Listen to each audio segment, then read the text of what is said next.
today? And then all the different tests. How are you guys today? Tired? I'm tired too. Trying to go back to school, catch up on your sleep. Got a physics exam. Well, physics is fun. You guys know that, right? They spell it differently though. Yeah. No? Small letters, right? Fun. Yeah, it's good. Which means it's hard. Okay? No. There was a computer screensaver. One of the first screensavers I ever saw was in a physics lab at Drake College. And it was Physics is Fun. CHE114. Yeah. And that's always stuck with me, right? Yeah. All right, housekeeping. We took a test on Friday. We are working on grading that. We'll hopefully be back tomorrow evening or Wednesday morning. So that's my goal, to get it back to you. I'm going to take another day to get it entered into the computer program. So I think they're better than the quizzes, so I've heard rumor. Well, that is good. So yes, that's a good thing.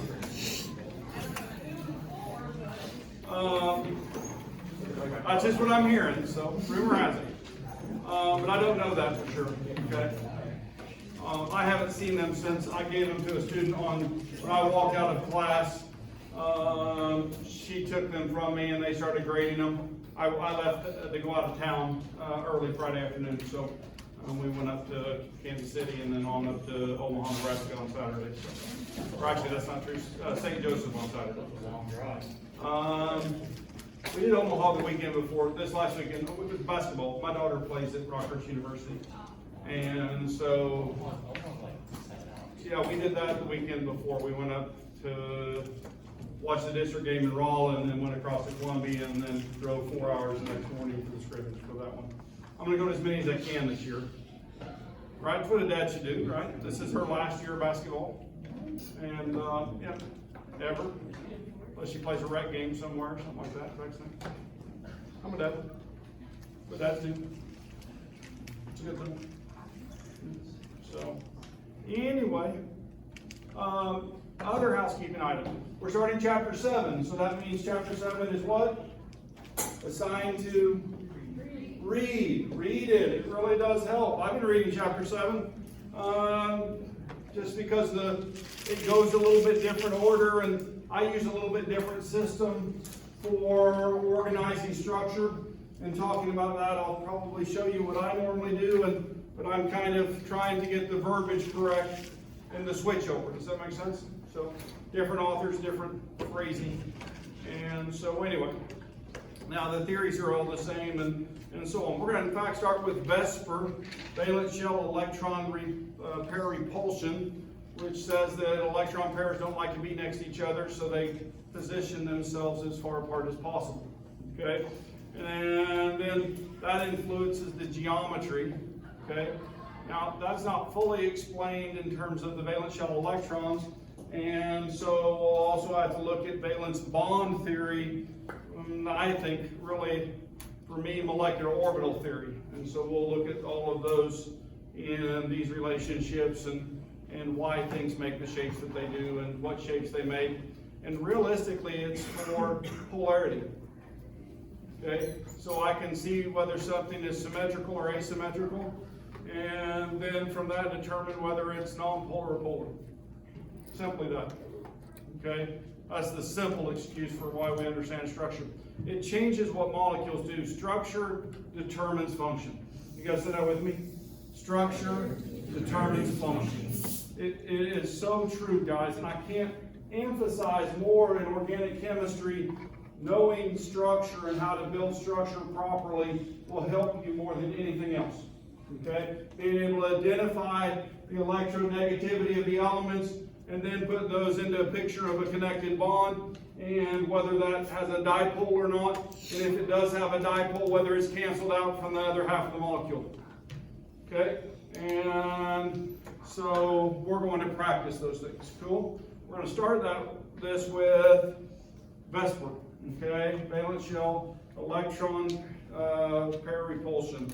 And so anyway, those structures are two-dimensional, but chemists see them as three-dimensional. believe it or not, when I draw a structure on the board and it's on that flat plane and it's a Lewis structure, I see 3D structure most of the time. Okay, my brain is trained to see that. Okay, it's kind of like a doctor looking at an X-ray, right?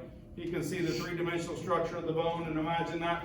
And when that fracture is there, he can start thinking about ways he's going to repair that, or whether he can just cast it, or whether he needs to pin it, or those types of things, right? Just based on a flat, planar picture. So it's the same part of your brain that does that as does molecular structure in my mind, right? So 3D structure plays a major role in determining the physical and chemical properties. And this is just some evidence of that. Here's two molecules that are very close to the same. They have the exact same chemical formula. They have the exact same carbon chain length. The only difference, if you're looking up here, is the alcohol group is moved from the terminal end here to the 2 carbon. You guys see that? So here the alcohol is on the 1 carbon, 1 butanol. All means alcohol. Butane means 1, 2, 3, 4, right? And so 1 butanol puts it on the first one, 2 butanol puts it on the 2nd carbon. Cool? You guys with me? Look at the change, what happens to the properties in terms of the properties of the molecule. The density of 1 butanol is 0.81 grams per milliliter. Well, it's the same, didn't change that one. But the melting point, negative 89.8 versus negative 115 degrees C over here. Is that a difference? Yeah, it's significant, isn't it? If I look at the boiling point, 117 versus 99, the solubility in water, 73 grams per liter versus 125 grams per liter, and flash point goes from 29 degrees C to 24 degrees C. And so just by moving that position over by 1, we change the properties of the molecule. Structure determines function, doesn't it? Yeah, so a change in structure changes it a little bit. A large change in structure would change it a lot, right? And so we look at changes and how it changes the molecule. So now to see structure, we use a number of tools. This is the first one that I'm going to teach you. And so it predicts the shape of molecules based on the number of electron domains around a central atom. And so if I'm looking at a central atom, I'm going to pick it on one that we're all familiar with, carbon, right? You guys familiar with carbon? And so if I start putting hydrogens on carbon, how many is there going to be? There's going to be 4. And we most often draw it like this. Would you guys agree with that statement? And so there's 4 electron domains around that center atom. Okay? And if we look at it in this form, we would say maybe it's a square plane, right? But in reality, it's not. It takes on a different shape. Valence shell electron repulsion or pair-repulsion says that these bond angles will be maximized around the molecule. Okay? And so to get those at maximum angle, and we get about 109.5 degrees. And we do that by positioning them in a tetrahedron. Okay? This shape is a tetrahedral, and you see that. Well, maybe you don't see it, but I'm going to grab the giant molecule set out. I was going to do earlier and then forgot. I know it's in here, as I keep it down here just for these moments, right? 1, oh, wrong center. 1, 2, 3, and 4. So that's the molecule on the board. It has electrical domains, 4 of them, put as far apart as possible. Okay? And it's kind of cool, isn't it? Right? If I take one of these hydrogens off and I replace this with a lone pair of electrons, you can see that the electron geometry would remain the same, and actually the bond angles would diminish a little bit because the electron pair takes up more space than a bond does. Okay? And so it would diminish those angles. And so we're going to talk about arrangements, right, and using this idea that they're going to be as far apart as possible to well, see what shapes develop, all right, and learn those shapes so that we can identify them. So now, we have two different things. We have electron geometry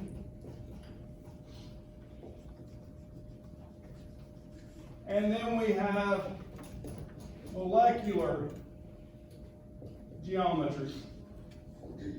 All right, I want to distinctly make those clear. Okay? When I have electron geometry, right, I'm talking about the electrical domains that include both the bonds and lone pairs. When I do molecular geometry, I'm only doing the bonding electrons. Okay? It's the shape that the electron geometry forces it to be in. You have to be able to identify both for molecules. Okay? Now, in this case, this molecule is tetrahedral and tetrahedral. Okay, you guys with me? But if I draw another molecule, all right, there's two lone pairs and two hydrogens attached.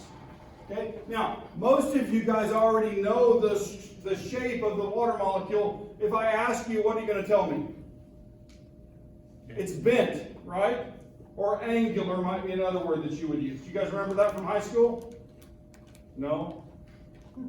Oh. Well, if I'm looking at this, there are 1, 2, 3, 4 things attached to the middle. You guys with me? And so, when I'm talking about the electron geometry, this one is tetrahedral. But it is bent over here, right? In terms of the molecule. This one is tetrahedral, tetrahedral. Okay, maybe I should make that clearer. Let me clean this up a little bit.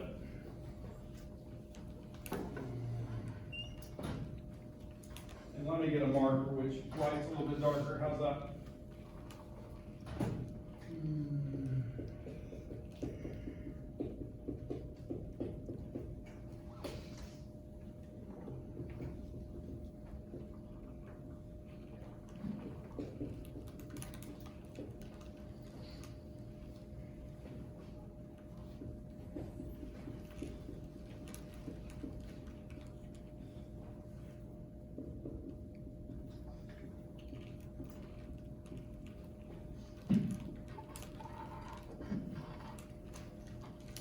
So hopefully that cleans that up so you can identify. Now, I actually jumped ahead about 5 slides.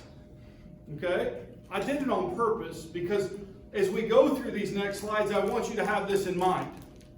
Does that make sense? So I want you to be thinking about molecular geometry and electron geometry. Okay? And that we can get different structures. This is a summary of all of them that we're going to learn for this class. Okay? And so, if I go up here and I find tetrahedral, then I have bonded groups. 4 groups is tetrahedral, tetrahedral. Do you guys see that? And so, methane is the example that the table is using. If I go down 2 more, then I have 2 bonded groups and 2 lone pairs, and that's tetrahedral or bent. Okay? Now, the way I always look at these things is I use a method called axe, where this is your center atom, A, atom, right? X is the things attached, right? And E is the lone pairs of electrons. And so this is AX4E0, okay? And if I go down here, then this is AX2E2, okay? And so it's showing that there's 4 things attached. 2 of them are bonds, 2 of them are lone pairs, and when I have that, I have a bent molecule. Okay? For me, it makes it, I don't know, a clear path to get there. Now, after time, do you actually just look at it and see the structure? Yeah. Okay. So anyway, now, a more simple example would be CO2, right? And so if we're drawing CO2 on the board,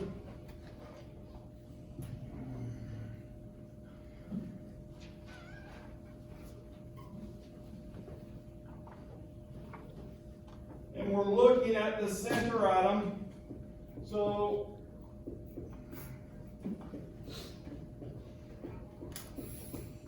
So here's my Lewis structure for CO2, okay? And so if I'm looking at that, this is my center atom I want to talk about right now. That's my A, all right? And it has how many bonds to a molecule or to an atom? It's got 2, right? So that's AX2. How many lone pairs are on this center? 0, all right? So this is AX2E0, right? Now, in that, then there's 2 things attached to a center atom. They're going to be as far apart as possible, right? So they're not going to be bent. They're going to be straight out, right? You guys with me? And when I do that, what's the bond angle? It's linear, right? Or 180-degree bond angle on a 360-degree circle, right? As far apart as possible. We're in a tetrahedron to get 4 things as far apart as possible, then my bond angles decrease, right? Because I'm more crowded around my central atom. And the more crowded I get, the smaller those bond angles get, okay? So anyway, starting at 180. Now, if I go to trigonal planar, right?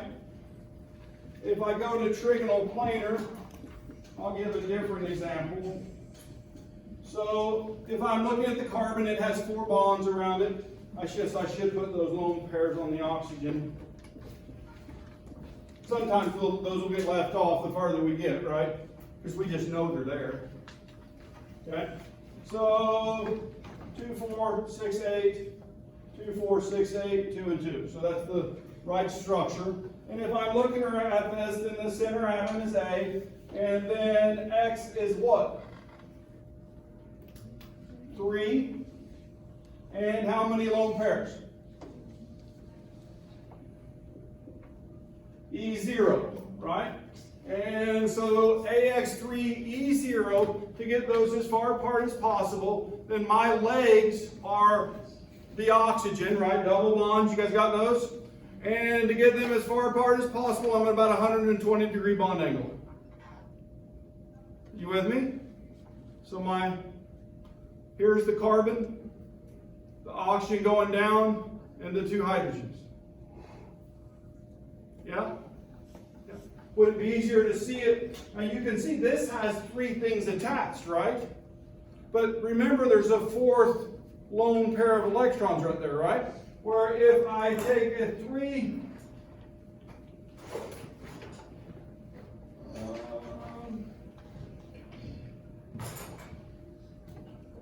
I'm looking for double bonds in here.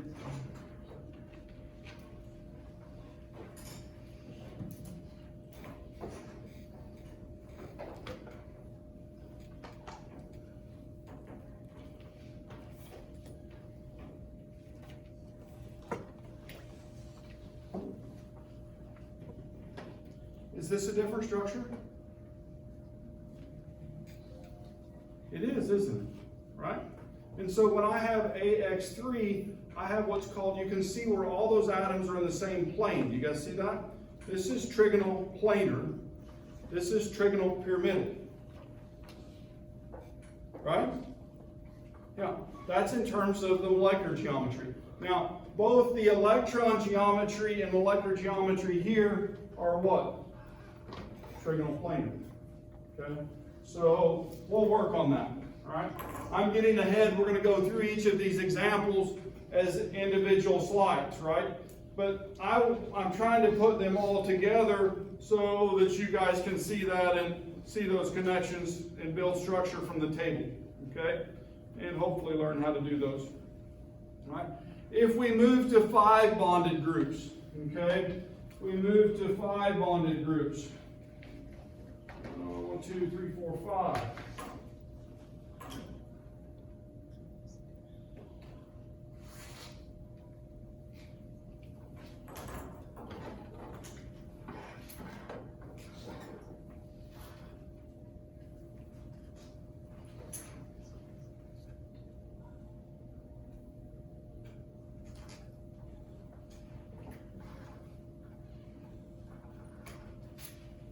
We have the axial, right, which are 180 from each other, 90 to the equatorial, right?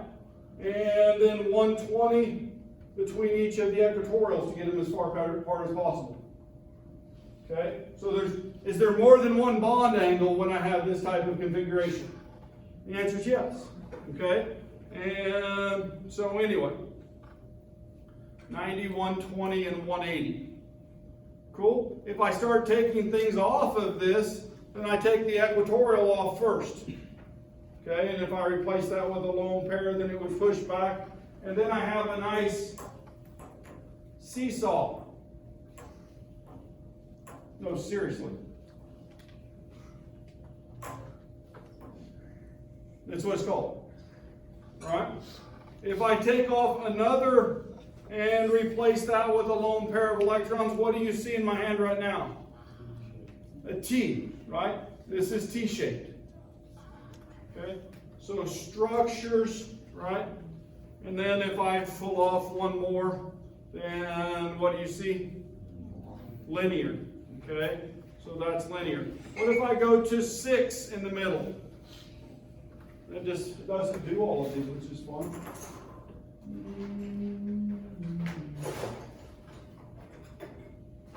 I know there's a 6 there somewhere. Here it is. I found it. Siding.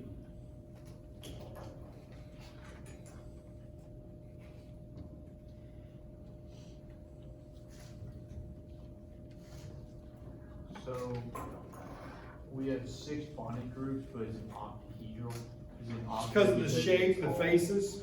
So if you picture one face, 2 face, 3, Oh, so like there's like a 4 face, and so if you fill in the space, then it has a octahedron shape, right? Where the previous one was trigonal bipyramidal in terms of when everything is attached.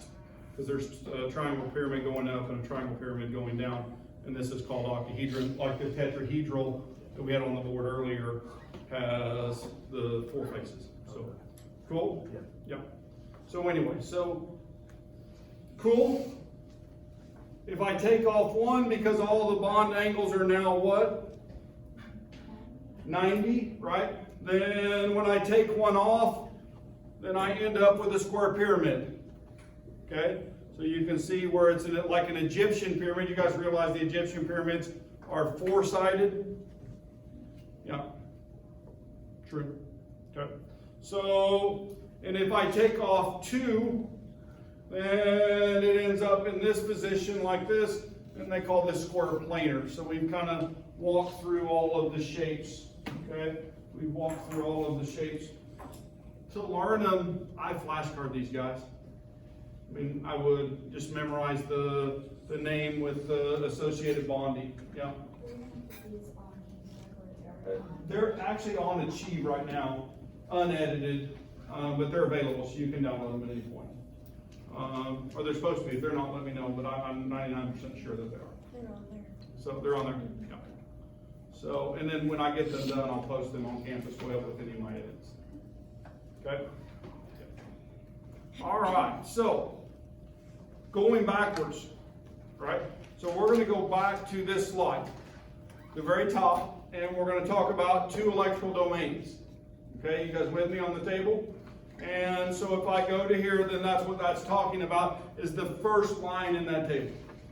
Okay? And it's showing 2 electrical domains. And when I have 2 electrical domains around the center atom, right, then what shape do I have? Linear, right? And even if I replace one of those with a lone pair, what do I have? Linear. Okay? It doesn't change. And so with this, with 2 things attached, is 180-degree bonding. Okay? It doesn't change the electron geometry or both? The electron geometry is linear in this also. Okay, there's 2 things, 2 domains around the center. The electron geometry is linear. The molecular geometry is going to be linear. Okay? So 2 things around it, it is 180 degrees. Here's some examples. We use CO2 up here. I wrote that on there. I don't think I put linear on there, did I? I should have.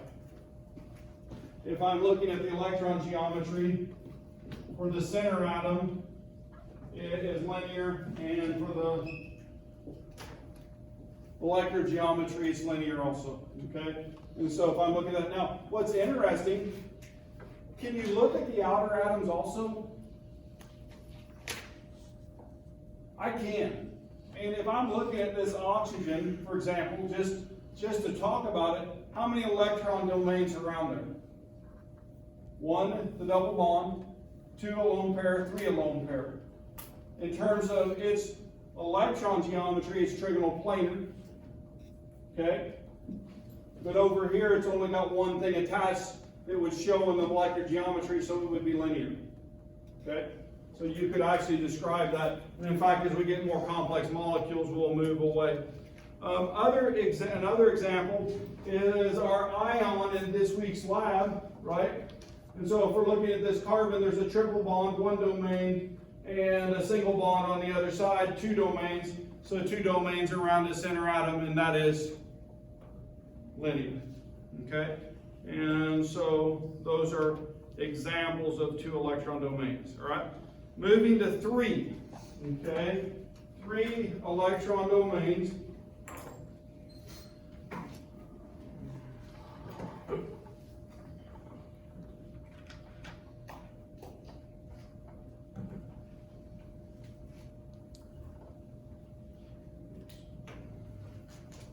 To get them as far apart as possible, we're looking at 120-degree bond angles.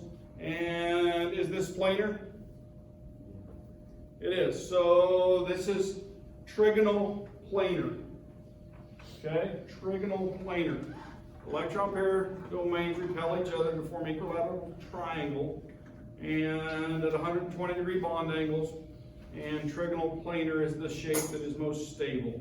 All right? So examples, here's nitrate, the nitrate ion, it's a planar ion, so we have the nitrogen in the middle, we have 3 things attached, no lone pairs, right, AX3E0, right, and so if we're looking at this, then we see that trigonal planar shape. All right, now, if I take one of these off, and I'm going to use a red stick to show the lone pair. Okay? If I take one of those off and I replace it with a lone pair, this is no longer an atom, it's now a lone pair of electrons. Okay? Now, the electron geometry is what? It's still trigonal planar, but it's changed the molecular geometry, and the molecular geometry is what? Bent, all right, or angular. Okay, angular. You'll see textbooks which will have angular in there instead of bent. I like the word bent. Okay. You don't if you're a scuba diver, but you do if you're a chemist, right? All right. 4 electrical domains, and so we've already looked at 4 electrical domains, and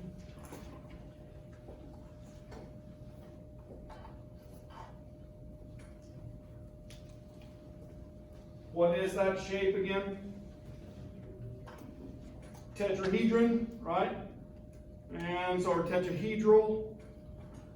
What are the bond angles? We went from 180 to 120. Now we're at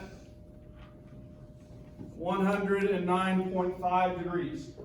Okay? So between here and here, that's 109.5. Between here and here, 100 and every bond angle is 109.5. Okay? Now, if I take off one of the atoms and I replace that with a lone pair, right? I just changed shapes, didn't I, in terms of the molecular structure. Now, what about the electron geometry? Right now, what is the electron geometry here? It's still tetrahedral, so that influences the remaining shape. This is AX3E1. AX3E1, and when I have that, then I have trigonal pyramidal, and as seen in ammonia right here, right? And so that's pushed down. Now, I want you guys to know something, because that lone pair takes up more space, these bond angles between the hydrogens that are on here, are going to be less than 109.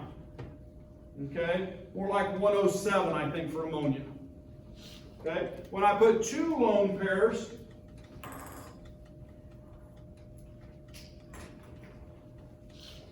right? So I still have the electron geometry of tetrahedral, but with two lone pairs, okay? Then they even push this down to about 104.5. Okay? And that's the bond angle, for example, on the hydrogens on water. Okay? So that compresses that even farther. So we go from tetrahedral electron geometry to trigonal pyramidal, and then we went from that tetrahedral to bent. Okay, so this is bent.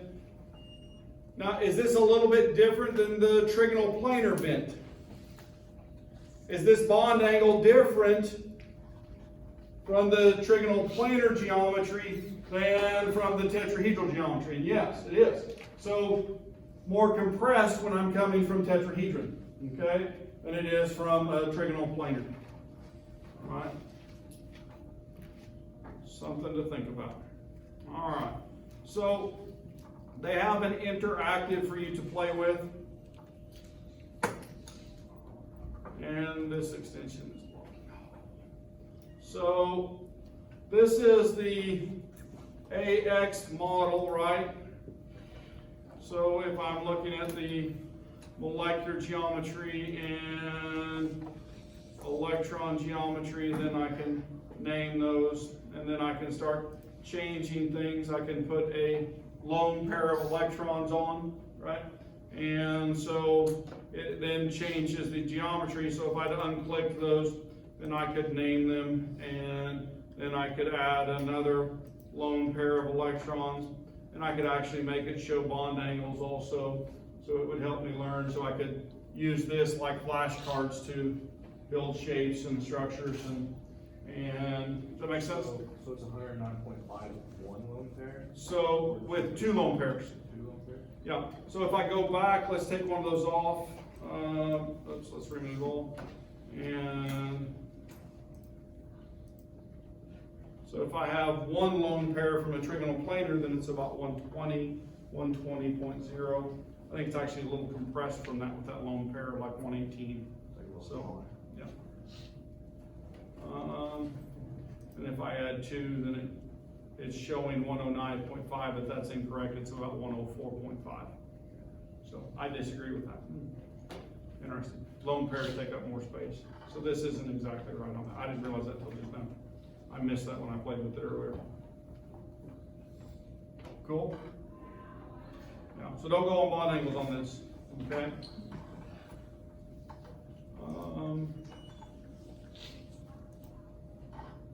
All right, I'll let you guys play with that.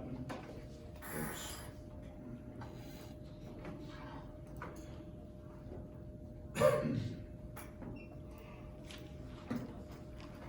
All right, determine the central atom, molecular geometries, and bond angles for phosphorus trichloride, oxygen difluoride, and dibromo-dichloromethane. So now we're doing the center atoms on these, okay? So let's start with A, okay?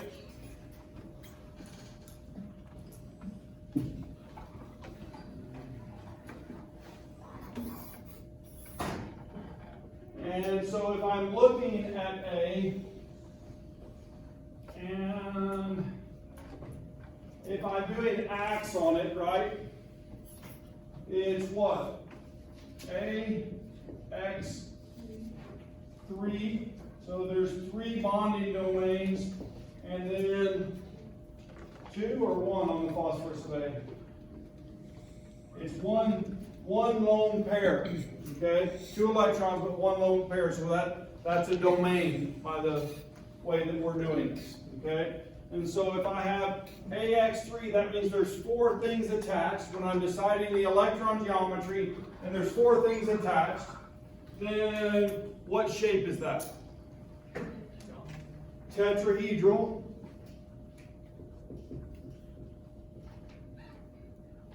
And the molecular geometry is influenced by that lone pair. And what would we name it? Is that triagonal? Yeah, trigonal, or I say trigonal, I don't know which is correct. Trigonal, triangular. There are some textbooks that use the word triangular right there also. Okay, so just to make things more confusing, they all mean the same thing, but trigonal, pyramidal, right? So it's a trigonal pyramid or triangular pyramid, which is a three-sided pyramid, which there's not many examples of those in archaeological history. They're mostly four-sided pyramids. Weird thing to know, right? All right, what about the second one? It's what? B is, this is A, B is AX2, E2. Would you guys agree with that? So how many total things around the center out of A? 4 total things. And so 4 total things means this is also tetrahedral. All right, but the molecular geometry is what? It's bent, isn't it? So if we're looking at that, that's this one right here. It's got the 2 lone pairs coming up, the 2 atoms attached, and so it's bent. Cool? All right. And then, what about the last one? C. Help me do the axe for this one. AX4E0. Okay? Still 4 things attached, right? Still 4 things attached. And so when there's 4 things attached, no lone pairs. Tetrahedral, tetrahedral.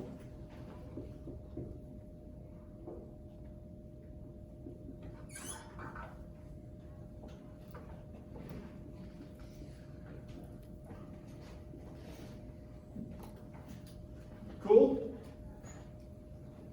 Does the axe help you guys?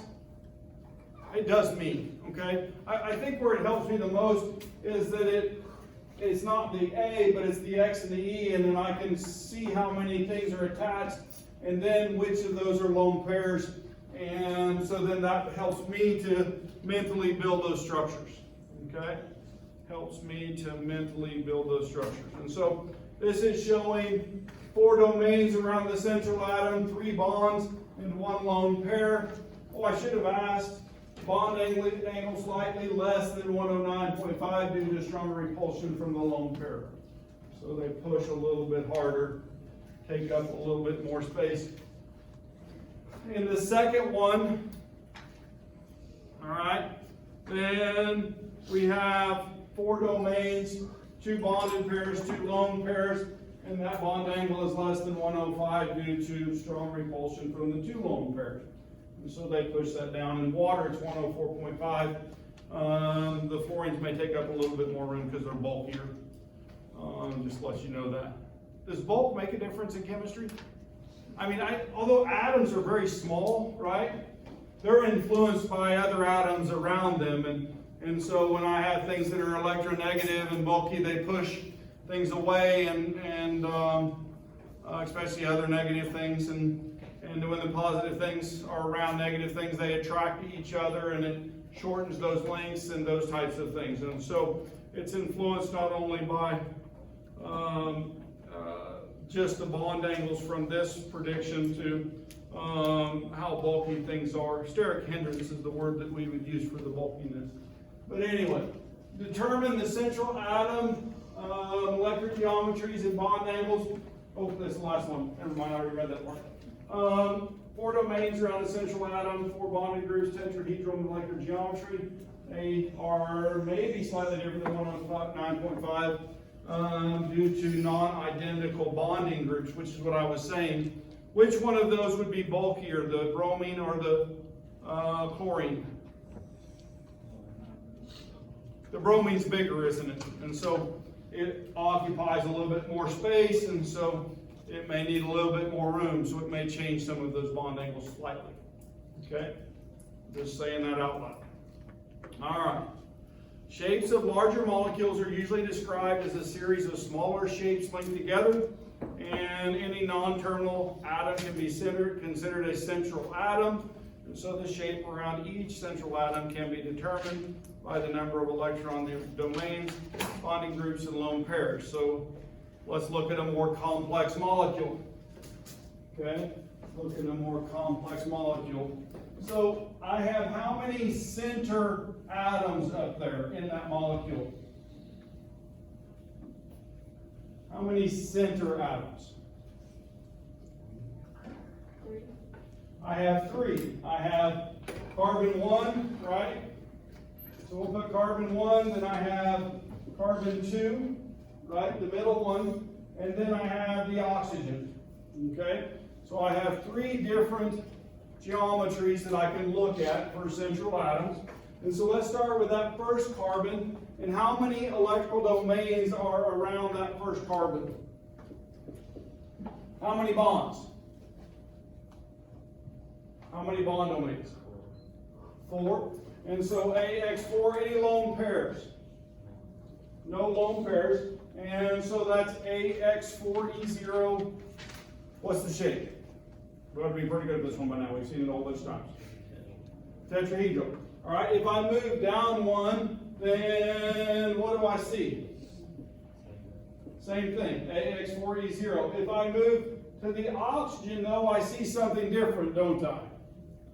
So, is it AX, what? 2, E2, AX2. That's still 4 things around the center. So it's still tetrahedral in its electron geometry, right? But it's bent. Yeah. So I call that the puppy dog molecule. You guys see it? Do I need to build it?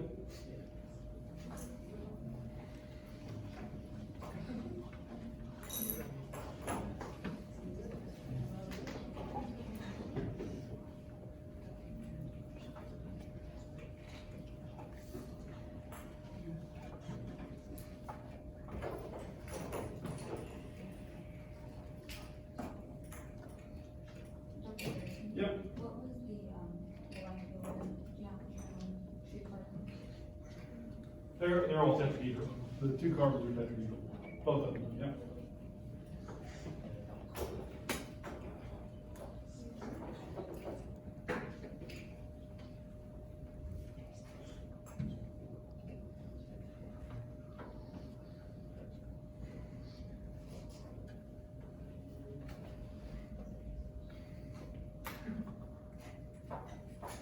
You guys see it?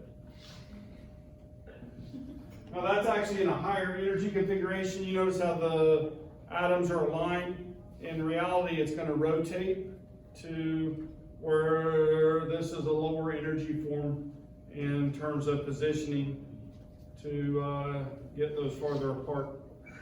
Okay, so higher energy when they're aligned, lower energy when they're opposites. So anyway, so yeah, tough day for the puppy dog.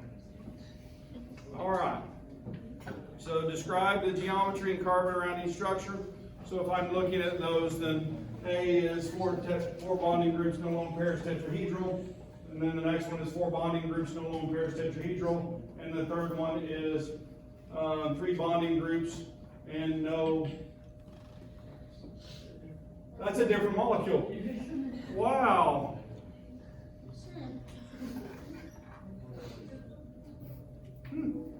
Well, we've got it on the board, so I'll write those out so you'll have those.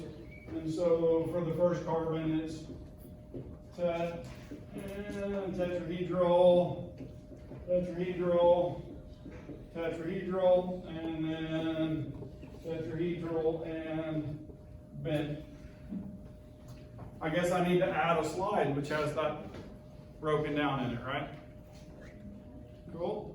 And then how about this one? You guys want to try it?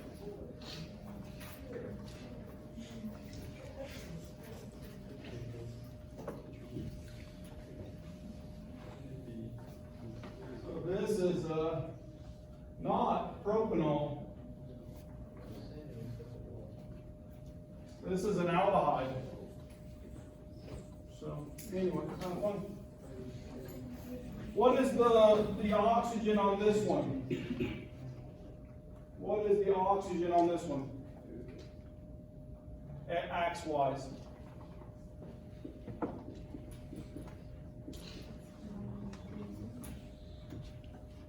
So it's actually there's 3 carbons. I'm sorry, that's not an oxygen. Let's go to the carbon. The carbon 3. So first carbon, second carbon, third carbon. First 2 carbons are the same, aren't they? Yeah. And so if we're on carbon 3, then it has AX2, no E's. No, AX3, my bad. Golly. Crash and burn here. Crash and burn. I have it correct on the board right now. So what's the electron geometry of that third carbon? How many people are wanting to say trigonal planar? Yeah? And then how many people are going to say the molecular geometry is the same? Trigonal planar. If you did that, then you're correct. Okay? So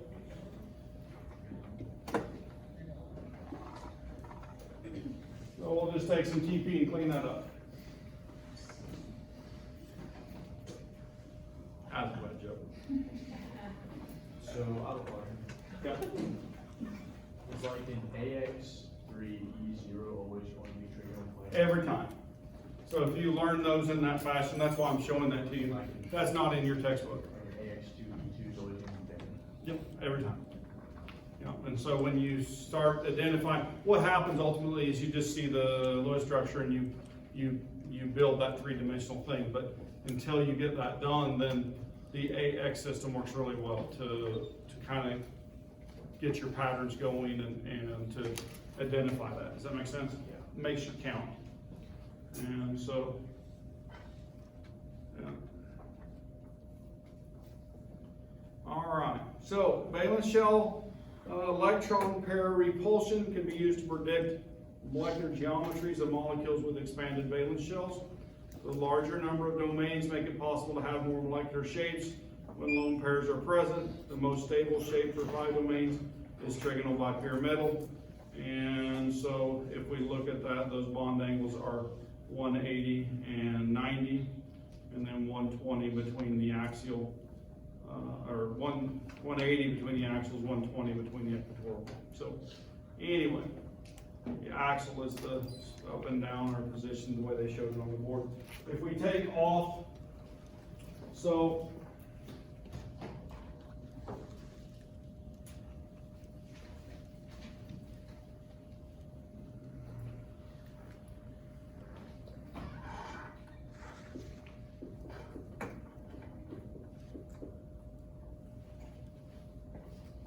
if we have AX5E0, then that's always going to be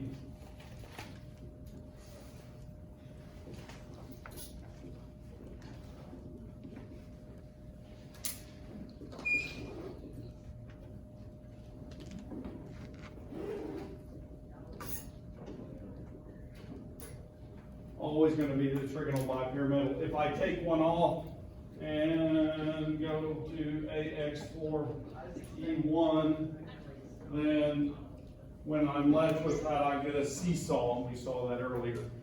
So the electron geometry remains the same, and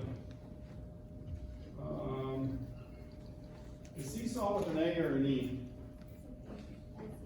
E. I got it right.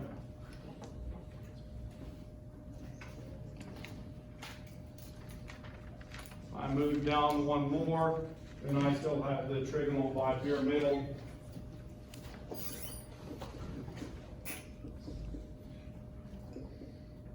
And then I've got the T shape.